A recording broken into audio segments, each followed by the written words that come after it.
Hey guys, for the upcoming service of my Polo GT diesel, I'm going to make separate videos of changing each part so it's easy for you rather than watch through one long video. So these are the parts you're going to need for doing the service of the 1.6 TDI CLNA engine of the Polo Vento and the Skoda Rapid. So this is the cabin air filter. Now for those cars where the recirculation mode is turned on, this filter is not going to get like really clogged.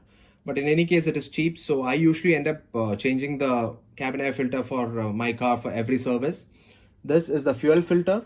The filter is actually contained within this metallic assembly. This is the engine oil, of course, and every 1.6 liter diesel engine during a service uses 4.3 liters of engine oil.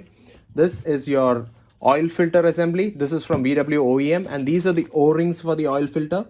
This is your air filter for the breathing air of the engine. And it is very important that you clean this every once in 6 months because it's going to get like really clogged with dirt, leaves, etc. So these are the main parts required for every service.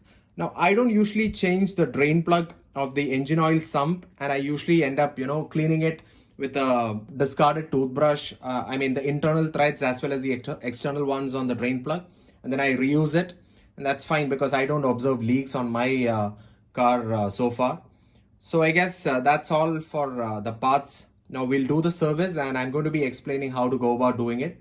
I link the part number for all these parts in the description below. So please be sure to check that out. Hi everyone, Ganesh here. In this video, we are going to do the periodic service of my Polo diesel. This is going to be a time-bound service and not a distance-based service because my car has not clocked 15,000 kilometers in the last 1 year owing to COVID and increasing fuel prices. Once your car is out of your warranty period, you can do the services right at home. There are a set of tools involved which is like readily available in the local market. And if you have the time, inclination and the patience to do the servicing, you can do it all at home, and this is not rocket science. I'll show you how to do it.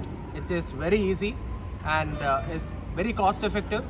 And the DIY method gives you a sense of satisfaction that no other thing can give you. So that's that. Just to summarize what we are going to do today, we are going to be changing 4 filters. The fuel filter, the oil filter, the breathing air filter, the in-cabin air filter, and the engine oil.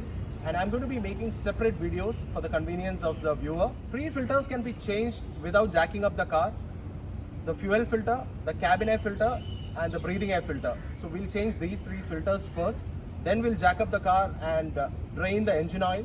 It'll be a good idea to change your clothes to something that's not very fancy because it's going to get soiled when you crawl beneath the car.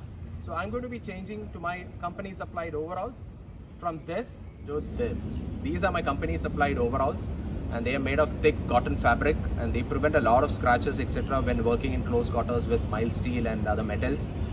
So let's get started.